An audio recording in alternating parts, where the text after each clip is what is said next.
जय हिंद दोस्तों, मैं बलराम कुमार और बलराम स्टडी एकेडमी में आप सभी का स्वागत है। आज हम आप लोग के बीच देखने वाले हैं संविधान के प्रमुख अनुच्छेद, है ना। इसमें बहुत सारे अनुच्छेद हैं। यानी हम लोग बेसिक स्ट्रक्चर की बात करें तो संविधान में 395 अनुच्छेद है। कितना है? अगर पूछेगा कि संविधान में कितना अनुच्छेद है तो 395 अनुच्छेद है ना। 8 अनुसूची है। क्या है? 8 अनुसूची है। और कितना भाग है? तो 22 भाग है। कितना भाग है? तो 22 भाग है। आपसे पूछा कि संविधान में कितना भाग है तो 22 भाग है। और लागू कब हुआ था? तो 26 जनवरी 1950 को, यानी 26 जनवरी 1950 को, है ना। और बनाने में समय कितना लगा था? संविधान को बनने में कितना टाइम लगा था? तो 2 वर्ष 11 महीना और 18 दिन। ये क्वेश्चन बहुत सारे कंपटीशन में पूछा जाता है कि संविधान को बनने में कितना समय लगा, तो कितना लगा? 2 वर्ष 11 महीना और 18 दिन, है ना।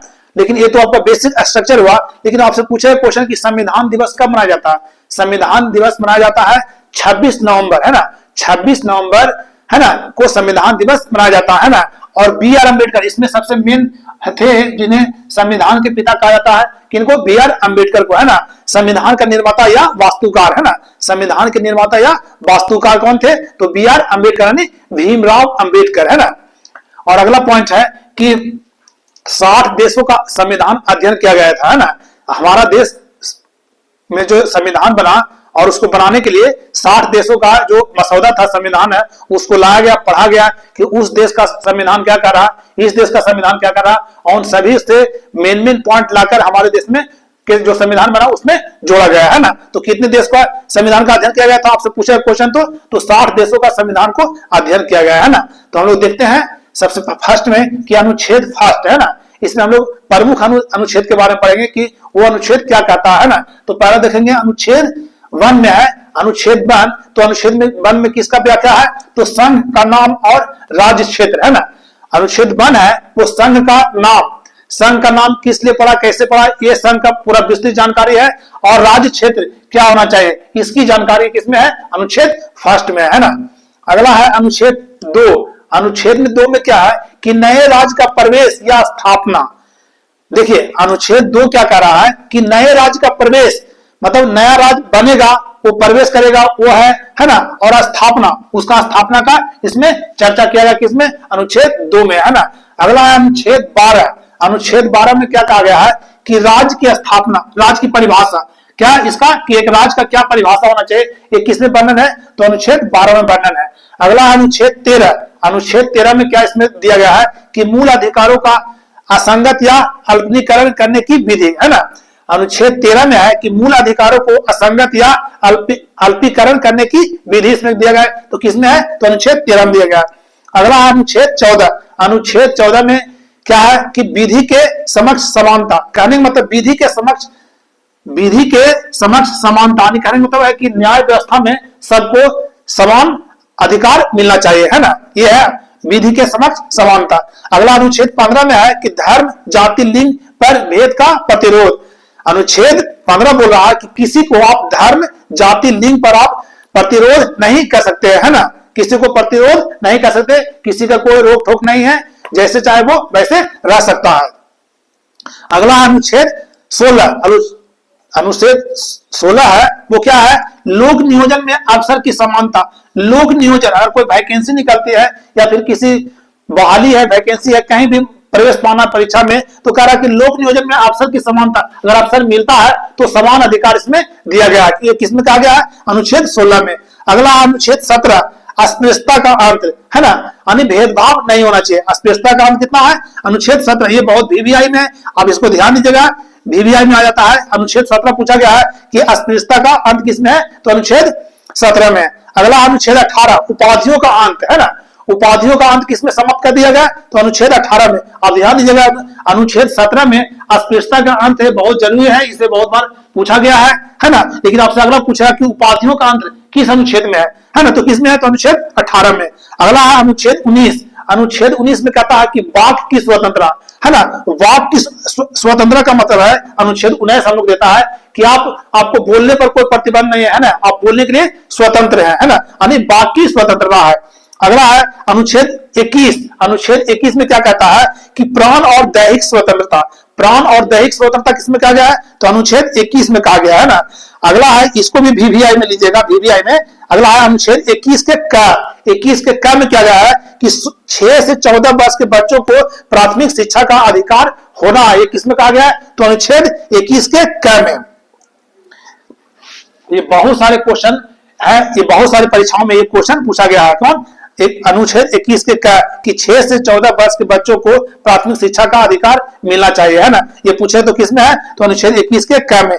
22 अनुच्छेद है, अनुच्छेद 22 कह रहा है कि कुछ दशाओं में गिरफ्तारी से संरक्षण, कुछ दशाओं में गिरफ्तारी से संरक्षण, मतलब कहने का मतलब इसका सीधा सीधी है कि अनुच्छेद जो 22 है वो कहता है कि कुछ दशाओं में, तो कुछ दशाओं में क्या, कोई बीमार है, कोई महिला प्रेगनेंसी है, मतलब जो मतलब कुछ रियल केस में दिया गया है कि कुछ जो दशा जो उस पर लागू हो वो उस अवस्था में नहीं है तो उसको गिरफ्तारी आप उसको नहीं कर सकते हैं। ये किसको दिया गया? अनुच्छेद 22 में।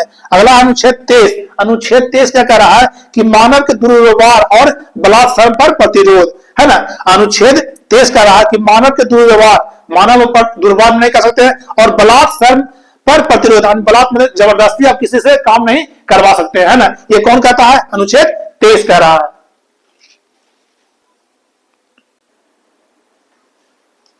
अगला अनुच्छेद है 24, है ना। अनुच्छेद 24, अनुच्छेद 24 क्या कर रहा है कि कारखानों में 14 वर्ष से कम आयु के बच्चों पर काम करने पर प्रतिबंध, यानी कहने का मतलब इसको भी वीवीआई में है कि ये सब क्वेश्चन पूछा जाता है। कि अनुच्छेद 24 बोल रहा है कि कल कारखानों में 14 वर्ष से कम आयु के जो बच्चा है उसको काम करने पर पूर्ण प्रतिबंध होगा, है ना।